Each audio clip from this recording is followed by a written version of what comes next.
Cyril Ferraud. Présentateur reconnu sur France Télévisions, Cyril Ferraud s'est fait connaître par son naturel et son professionnalisme exemplaire. De son émission, Slam, au grand concours des animateurs, en passant par ses chroniques sur France 3 et ses apparitions remarquées sur France 2, il a conquis des générations. D'un naturel enjoué, il est l'une des rares personnes capables de transformer un simple match télévisé en un moment chaleureux, presque familial. Mais si le public connaît son sourire, sa gentillesse légendaire et son humour subtil, peu savent que sa vie privée est très discrète. Il aura fallu attendre une soirée d'hiver, dans une atmosphère feutrée, pour que Cyril accepte enfin de lever un voile pudique sur ce pan de vie que lui seul, jusqu'alors, partageait dans l'intimité d'un petit cocon familial. Ce n'était ni sur un plateau télé, ni dans les pages d'un magazine à sensation, mais dans une pièce modeste, baignée de lumière douce, que l'animateur a osé se confier.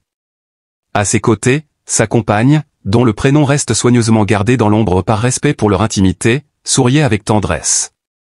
Entre eux, assis sur un tapis de jeu aux couleurs vives, un petit garçon au regard pétillant de malice, Tim. Il s'appelle Tim, et il a changé notre vie à jamais, a confié Cyril d'une voix pleine d'émotion.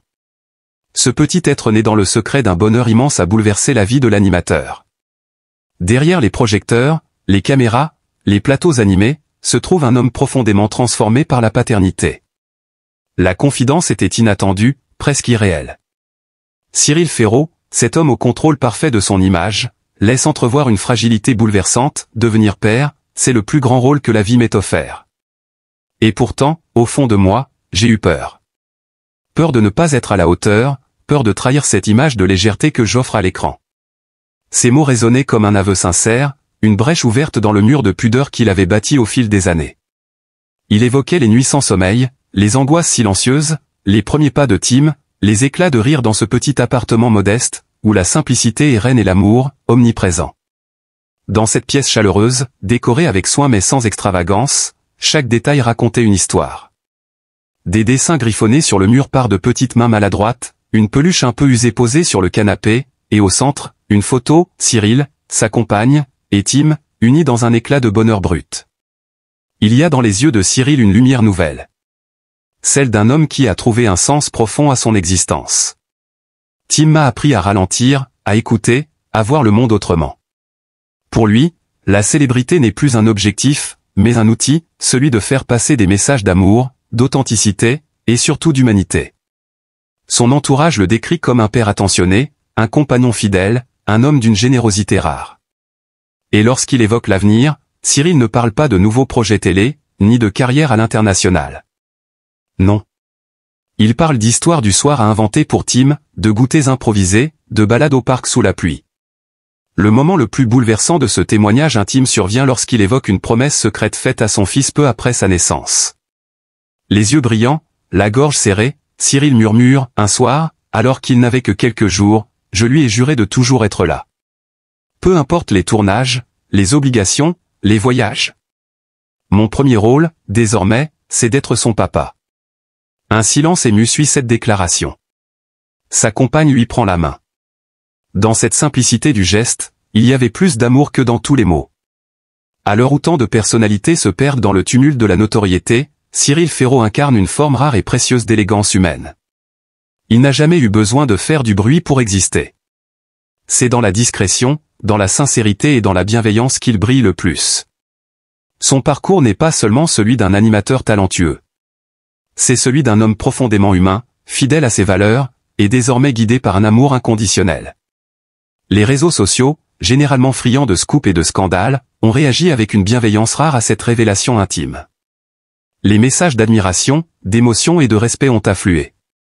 Car dans ce monde qui va trop vite, où les apparences règnent en maître, la simplicité de Cyril, sa pudeur et son honnêteté touchent au cœur. Aujourd'hui, Cyril Ferraud n'est plus seulement ce visage souriant de la télévision. Il est devenu, aux yeux de beaucoup, un symbole d'équilibre, de tendresse et de force intérieure. En révélant une part si précieuse de sa vie privée, il ne cherche ni la compassion, ni l'admiration. Il partage, simplement, dans l'espoir que ses mots puissent résonner chez d'autres. Chez ceux qui doutent, qui ont peur, qui cachent leur bonheur pour le protéger. Il incarne une vérité universelle, le bonheur n'est pas dans les projecteurs, mais dans la chaleur d'une petite pièce remplie d'amour. Et peut-être est-ce là la plus belle leçon qu'il puisse transmettre. Une leçon silencieuse, mais puissante. Car dans l'univers médiatique souvent superficiel, où les émotions sont calibrées et les vies privées marchandisées, Cyril rappelle qu'il existe encore des refuges intimes où l'amour vrai résiste aux tempêtes de la célébrité. Quand on lui demande s'il envisage un jour de publier un livre, un récit, ou même un documentaire sur cette transformation intérieure, il sourit avec modestie, « Je n'ai pas besoin de raconter mon histoire. Je veux juste que Tim sache, plus tard, qu'il a fait de moi un homme meilleur. » Et cette phrase, aussi simple soit-elle, contient en elle toute la grandeur d'un père, d'un homme, d'un cœur. Elle révèle que derrière chaque personnalité publique peut se cacher une âme sensible, une vie intense, une tendresse que les caméras ne capturent jamais vraiment. Cyril Ferraud, loin des strass et des tapis rouges, vit aujourd'hui une forme de bonheur qu'aucune célébrité ne pourrait égaler. Un bonheur construit dans la patience, la tendresse, et le silence des choses vraies. Un bonheur qui n'a pas besoin de likes, mais seulement d'un regard complice, d'un rire d'enfant, d'un « papa » murmuré à l'oreille. Et nous, spectateurs de cette confidence rare, repartons touchés, émus, grandis. Car dans ce monde où tout semble devoir être exposé, Cyril a fait le choix courageux de la retenue, de l'intimité, et de l'amour vrai. Un choix qui, au fond, est peut-être le plus beau des rôles. Mais au-delà de ce cocon familial désormais révélé au grand jour, il y a aussi les défis silencieux, les choix de l'ombre, les renoncements que personne ne voit. Car si la notoriété offre des privilèges, elle impose aussi des sacrifices, des absences, des questions douloureuses. Et Cyril, malgré son éternel sourire, n'échappe pas à cette dualité. Il m'est arrivé de pleurer dans un taxi, après une journée de tournage, en réalisant que j'avais raté un moment unique avec Tim, confie-t-il, les yeux baissés. Il ne cherche pas à se faire plaindre, non. Il expose simplement ce que beaucoup de parents vivent, mais que peu osent dire à voix haute. Cette culpabilité sourde qui ronge, ce tiraillement entre passion professionnelle et présence affective. Ce qu'il redoute le plus? Rater l'essentiel. Ne pas entendre le premier mot, ne pas être là pour un dessin offert avec fierté, ne pas répondre à un chagrin d'enfant. C'est pourquoi, depuis quelque temps, l'animateur repense entièrement son agenda, réduisant certains engagements, déclinant des propositions, réévaluant ses priorités. Non pas par lassitude, mais par conviction. On me proposait récemment une émission hebdomadaire, très visible, très bien produite. Mais cela aurait signifié passer 4 soirs par semaine loin de chez moi. J'ai dit non. Sans hésiter. Parce qu'un bonne nuit papa n'a pas de prix. Ce refus, dans le milieu télévisuel, a surpris. Mais il a aussi forcé le respect. Car Cyril n'est pas en quête de plus. Il cherche du mieux. Du vrai. Et ce vrai, il le trouve dans les gestes minuscules du quotidien, préparer un biberon, ramasser une petite chaussure oubliée dans le couloir, dessiner des monstres sur une nappe en papier. Parfois, il lui arrive de se réveiller la nuit, non pas à cause d'un tournage ou d'une échéance, mais parce que Tim a crié dans son sommeil. Et il se lève. Sans bruit. Il s'assied au bord du lit, pose une main douce sur le front de son fils, et murmure quelques mots rassurants. Papa est là. Cette phrase, aussi simple soit-elle, est devenue son mantra, son ancre, son phare. Elle résume tout ce qu'il est aujourd'hui, un homme debout, dans le silence rassurant de l'amour. Sa compagne, elle, parle peu. Elle préfère l'ombre, les silences remplis, les regards complices. Mais dans le quotidien, elle est ce roc discret qui soutient, qui tempère, qui veille. Elle a su protéger Cyril de l'emballement médiatique, l'aider à bâtir un équilibre rare entre vie publique et bonheur privé. À eux deux, ils ont instauré des règles simples mais précieuses, pas de photos de Tim sur les réseaux, pas de nom dans la presse, pas de spectacle d'apparence. Et pourtant, malgré cette pudeur, ils n'ont jamais été aussi visibles. Non pas dans les magazines, mais dans les cœurs. Car ce qu'ils dégagent, cette lumière tranquille, cette fidélité à ce qui compte vraiment, parle à chacun. Il arrive que certains fans, touchés par son témoignage, lui écrivent. Des lettres longues, pleines d'émotions. Des pères célibataires qui doutent, des mères épuisées, des couples hésitants, tous trouvent dans son récit un écho, une étincelle, un espoir. Vous m'avez redonné foi en la tendresse, lui écrit une femme de 62 ans. Grâce à vous, j'ai osé dire à mon fils que je l'aimais, confie un homme de 40 ans, d'une pudeur émouvante. Et c'est là, dans cette transmission invisible, que Cyril réalise combien son rôle dépasse désormais l'animation. Il est devenu, sans le chercher, un repère.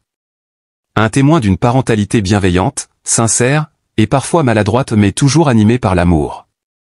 Lors d'une récente interview, on lui a demandé s'il voulait un deuxième enfant. Il a souri, regardé vers la fenêtre comme s'il parlait à quelqu'un d'invisible, puis a répondu « On y pense. Mais on ne veut rien forcer. Tim est déjà un miracle, un cadeau inespéré. On veut juste l'aimer comme il le mérite. » Et dans cette réponse, tout en douceur, il y avait la promesse d'une vie construite pas à pas, sans plan marketing, sans effet d'annonce. Juste une vie. Simple. Humaine. Car au fond, ce que Cyril Ferraud incarne, c'est un refus tranquille du cynisme. Une résistance joyeuse à la brutalité d'un monde trop rapide. Il nous rappelle que la beauté se cache dans le discret, que la tendresse est un acte de courage, que l'amour, quand il est vrai, n'a pas besoin d'être crié. Et c'est peut-être pour cela que son histoire touche autant. Parce qu'elle pourrait être la nôtre. Parce qu'elle nous ramène à l'essentiel, un rire d'enfant, une main serrée, une lumière douce au cœur de l'hiver. La douleur, il ne l'a pas choisie. Elle s'est insinuée comme une fissure dans une vitre, discrète au départ, puis s'élargissant lentement, inexorablement. Son père, jadis son roc, celui qui lui a appris les valeurs de la persévérance, de la générosité, s'éteint peu à peu dans un silence médicalisé. Une maladie dégénérative, sournoise, le ronge depuis des mois. Cyril, impuissant, assiste à la déchéance physique de cet homme qu'il vénérait. Chaque visite à l'hôpital est un arrachement, un supplice. Il y va avec un sourire pour ne pas effrayer son fils, le petit Tim, mais une fois seul dans sa voiture, les larmes coulent, lourdes, épaisses, brûlantes. Et puis il y a cette douleur dans son propre corps, insidieuse, qu'il cache encore. Un trouble de santé que les médecins ne parviennent pas à diagnostiquer précisément. Des vertiges fréquents, des douleurs musculaires, une fatigue chronique qu'il attribuait au surmenage, mais qui persiste. Les examens s'enchaînent. Les résultats sont flous, inquiétants. La peur grandit. Pas tant pour lui, mais pour ceux qu'il aime. Et surtout pour Tim. Il ne supporte pas l'idée que son fils puisse un jour le voir vulnérable, affaibli, brisé. Dans leur petit cocon familial, où il retrouve normalement un semblant de paix, Cyril tente de faire bonne figure. Sa femme, discrète mais forte, l'entoure d'un amour silencieux. Elle devine ses angoisses, même lorsqu'il se tait. Parfois, tard dans la nuit, elle le surprend, assis sur le bord du lit, les yeux perdus dans le vide. Elle pose une main sur son dos. Il ne dit rien. Il soupire. Elle comprend. C'est une douleur qui ne se dit pas avec des mots. C'est une peine qui se lit dans les silences, dans les gestes figés, dans la façon dont il embrasse Tim un peu plus fort que d'habitude. Le matin, devant la caméra, Cyril retrouve son masque. Il sourit. Il plaisante. Il anime comme si de rien n'était. Mais au fond, son cœur est en lambeaux. L'écran est devenu son refuge, un endroit où il oublie, où il se transforme en un autre. Mais dès que les lumières s'éteignent, la réalité le rattrape. Et elle est lourde, pesante, douloureuse. Il pense souvent à l'avenir. À ce qui pourrait arriver s'il ne va pas mieux. À ce qu'il laisserait derrière lui. Ce petit garçon qu'il aime plus que tout, cette femme qui a tout sacrifié pour lui. Il pense aux regrets, aux choses qu'il aurait voulu faire, dire, partager. Il pense à sa mère, elle aussi affaiblie par les années, qui le regarde encore avec la tendresse d'une mère qui s'inquiète, qui devine sans poser de questions. Les souvenirs affluent alors. L'enfance dans le sud, les fêtes de famille, les rires autour d'un repas simple. Ces moments de bonheur pur qu'il voudrait pouvoir recréer pour Tim, mais qu'il sent s'éloigner. Il a beau tout faire pour les préserver, la fragilité de la vie le ramène constamment à cette réalité, rien n'est éternel. Parfois, il s'en veut. Il se sent coupable. Coupable de ne pas être plus fort. Coupable de ne pas pouvoir offrir mieux à sa famille. Coupable de cacher la vérité à son public, à ceux qui le suivent et l'aiment. Mais comment dire qu'on souffre, quand tout le monde attend de vous que vous soyez le rayon de soleil de leur journée? Un jour, pourtant, il s'est confié. Dans une émission plus intimiste, à voix basse, presque à contre-cœur, il a évoqué brièvement cette fatigue qui le ronge, cette douleur intérieure. Il n'a pas tout dit, bien sûr. Il a éludé. Mais pour ceux qui savent lire entre les lignes, l'aveu était là. Et dans les commentaires des spectateurs, des messages d'amour, de soutien, d'encouragement. Cela l'a profondément ému. Cela lui a donné un souffle, une force. Mais cette force est fragile. Chaque jour est un combat. Un combat contre l'épuisement, contre l'angoisse, contre l'effondrement. Il se raccroche au sourire de Tim, à ces instants volés où ils jouent aux cartes, où ils lisent ensemble des histoires. Il se raccroche à la chaleur des bras de sa femme. Il se raccroche à la tendresse d'un public qu'il ne veut pas décevoir. Et pourtant, malgré toute sa volonté, malgré toute sa détermination, Cyril sait. Il sait que quelque chose s'est fissuré en lui. Il n'est plus tout à fait l'homme d'avant. Une partie de lui a déjà été emportée par la tristesse, la peur, la douleur. Il continue d'avancer, bien sûr. Mais à chaque pas, c'est avec ce poids invisible qui pèse sur ses épaules. Il aimerait pouvoir crier. Crier qu'il a mal. Crier qu'il a peur. Crier qu'il est fatigué. Mais il ne le fait pas. Par pudeur. Par instinct de protection. Pour ne pas inquiéter. Pour ne pas briser l'illusion. Alors il se tait. Et il pleure, parfois. En cachette. En silence. Et c'est dans cette douleur muette, dans cette lutte intérieure permanente, que réside toute la grandeur de Cyril Ferraud. Non pas dans ses succès télévisés, ni dans sa popularité. Mais dans sa capacité à aimer malgré la peine, à continuer malgré l'épuisement, à sourire malgré les larmes. Et dans cette lutte silencieuse qu'il mène chaque jour, Cyril Ferraud s'est peu à peu transformé. Ce n'est plus l'ambition qui le guide, ni la gloire, ni même l'adrénaline des plateaux de télévision. C'est l'amour. L'amour brut, inconditionnel, viscéral. Celui qu'il ressent lorsqu'il regarde Tim dormir, sa petite main posée sur sa peluche préférée. Celui qu'il reçoit dans les gestes simples de sa femme, dans ses silences pleins de douceur, dans son regard qui lui dit tout sans jamais le juger. Pourtant, même cet amour qu'il chérit tant devient parfois source de douleur. Car plus on aime, plus on a peur de perdre. Et cette peur, elle s'insinue partout, elle le hante la nuit, elle l'épuise le jour. Elle est là, tapie dans chaque battement de cœur un peu trop rapide, dans chaque résultat d'analyse qu'il attend avec l'angoisse au ventre, dans chaque appel de l'hôpital qui pourrait lui annoncer le pire concernant son père. Il repense à cette fois, il y a quelques semaines, où il a cru que son corps allait lâcher. Un malaise en pleine répétition. Il a vacillé. Le monde s'est mis à tourner autour de lui. Il s'est accroché à une table pour ne pas tomber. Personne ne l'a vu. Il n'a rien dit. Il est rentré chez lui plus tôt que prévu, le cœur en vrac, la gorge nouée. Ce soir-là, il n'a pas dîné. Il s'est assis dans la chambre de Tim, et il a simplement regardé son fils jouer, silencieux, les yeux remplis de larmes qu'il retenait avec rage. C'est là qu'il a compris, s'il veut continuer, il devra accepter d'être vulnérable. Mais comment parler de cette vulnérabilité, lui qui a toujours été l'épaule solide, le pilier de la famille?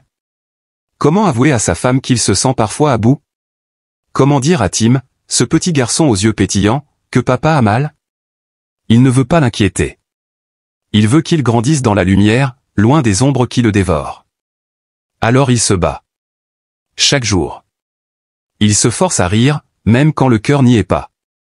Il se lève aux aurores pour emmener Tim à l'école, il écoute ses histoires avec attention, il construit des cabanes dans le salon, il prépare des gâteaux même s'il est épuisé. Parce qu'il sait que ces moments sont précieux, éphémères, et qu'un jour peut-être, ils ne seront plus que des souvenirs. Il a même pensé à tout écrire. À laisser une trace, quelque chose que Tim pourrait lire plus tard, pour comprendre. Pour savoir que son père l'aimait d'un amour infini. Pour savoir que derrière le sourire, il y avait aussi des larmes, mais que cet amour l'avait toujours porté, protégé, sauvé. Il a commencé un carnet. Quelques pages. Des mots tremblants. Il l'a rangé dans un tiroir, incapable pour l'instant de continuer. Et puis il y a le public. Ce lien mystérieux, presque sacré, qui l'unit à tant de gens qu'il ne connaît pas, mais qui lui donne la force de tenir. Il reçoit chaque jour des lettres, des messages, des mots d'encouragement. Certains lui confient leurs propres douleurs, leurs propres combats. Cela le touche profondément.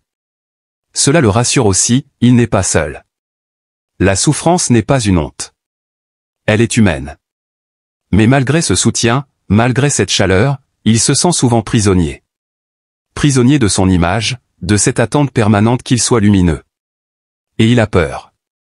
Peur qu'en montrant ses failles, on le rejette. Peur que l'on dise, Cyril n'est plus le même. Mais n'est-ce pas justement cela, être humain? Évoluer, trébucher, souffrir et continuer?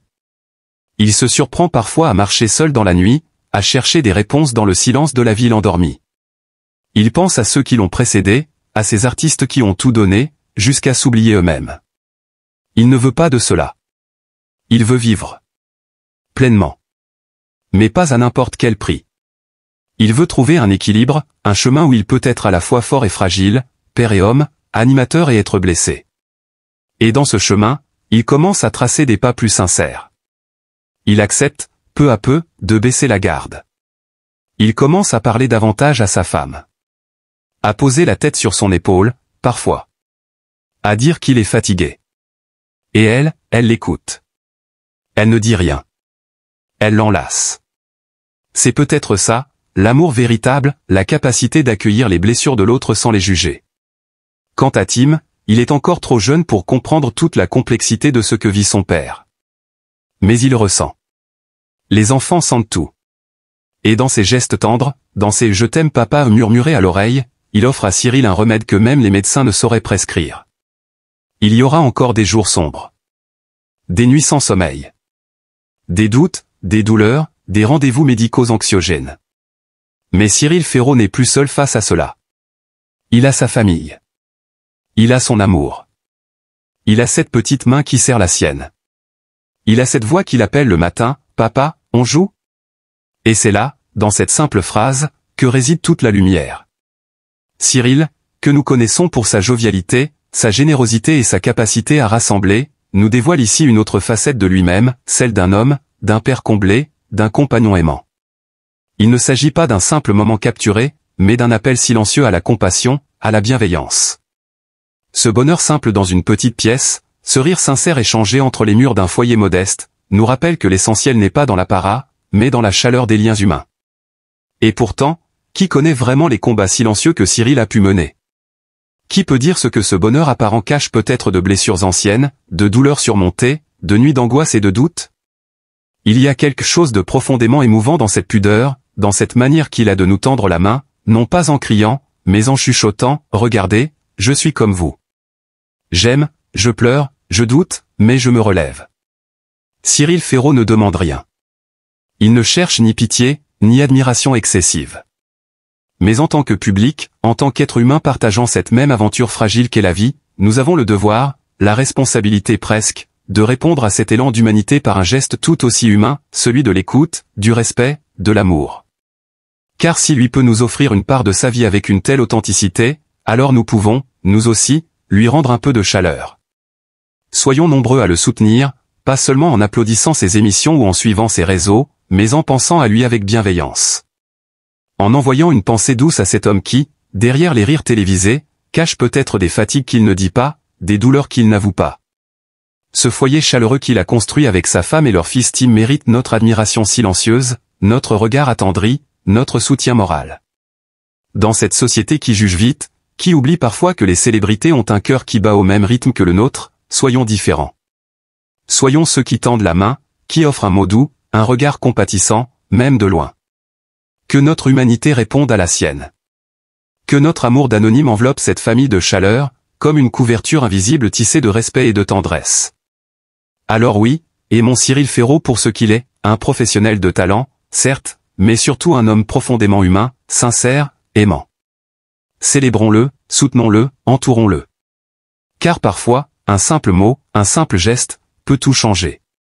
Et si chacun de nous, à son échelle, prend le temps d'aimer un peu plus, de comprendre un peu mieux, alors peut-être que le monde, un peu à la fois, deviendra aussi doux que cette pièce modeste où Cyril, sa femme et Tim partagent leurs instants d'éternité. Et dans cette pièce modeste, baignée par une lumière douce et chaleureuse, Cyril Ferraud n'a pas besoin de mots grandiloquents pour toucher nos cœurs. Il suffit de le voir poser tendrement son regard sur son fils Tim, de surprendre ce sourire complice échangé avec sa compagne, pour comprendre que le bonheur véritable se niche dans la simplicité. Ce petit monde, si loin des projecteurs et du tumulte médiatique, respire une paix rare, presque sacrée. Cyril, habitué à la lumière crue des plateaux télévisés, nous offre ici un moment d'une authenticité bouleversante. Ce n'est plus l'animateur charismatique qui anime nos soirées avec entrain, mais un homme, un père, un compagnon. Quelqu'un qui, comme chacun de nous, cherche à protéger ce qu'il a de plus précieux, l'amour des siens. Dans cette révélation intime, il y a un appel silencieux à ralentir, à se recentrer, à chérir ce que la vie nous donne. Tim, ce petit garçon innocent, semble être la source d'une joie nouvelle, d'un équilibre retrouvé. Et Cyril, en parlant de lui avec des étoiles dans les yeux, ne cherche pas à faire le spectacle. Il partage. Il ouvre une porte sur son cœur. Mais derrière cette sérénité apparente se cache aussi un parcours parfois semé d'embûches, de fatigue, de sacrifices invisibles. Être une figure publique, c'est souvent porter des sourires même quand l'âme est lourde. C'est cacher ses larmes derrière l'éclat des projecteurs. Et pourtant, aujourd'hui, il choisit de se dévoiler sans masque, dans la plus grande des vulnérabilités, celle d'un homme aimant. C'est pourquoi, plus que jamais, il est temps de lui montrer notre reconnaissance. Non pas seulement pour ses talents d'animateur, mais pour son humanité, sa sincérité, sa tendresse de père. Montrons-lui que son geste, son partage, cette petite fenêtre ouverte sur son monde, a touché les nôtres. Offrons-lui ce que l'on peut offrir de plus précieux, notre soutien, notre affection, notre respect. Et pour continuer à vivre ces instants uniques, pour ne rien manquer de ces moments de vérité et d'émotion, nous vous invitons à vous abonner à la chaîne Jemadé TV. C'est là que se tissent ces récits hors du commun, que s'élèvent les voix du cœur, que la lumière est faite sur l'envers du décor. Jemadé TV, ce n'est pas seulement une chaîne. C'est un refuge, un espace de compassion, de partage et de vérité. Chaque vidéo y est une bouffée d'humanité, chaque témoignage une preuve que la beauté réside souvent dans l'ordinaire. En vous abonnant, vous ne faites pas qu'appuyer sur un bouton, vous rejoignez une communauté qui croit en la puissance de l'amour, de l'écoute, de la bienveillance. Alors, pour Cyril, pour Tim, pour tous ces instants suspendus qui méritent d'être vus et ressentis, abonnez-vous à Jemadé TV, commentez, partagez, soutenez. Ensemble, faisons de cette chaîne une source de lumière, un lieu où les émotions peuvent s'exprimer librement, où chaque histoire, chaque famille, chaque sourire compte. Car dans un monde qui court, qui oublie, qui juge trop vite, choisissons, nous, d'aimer un peu plus fort.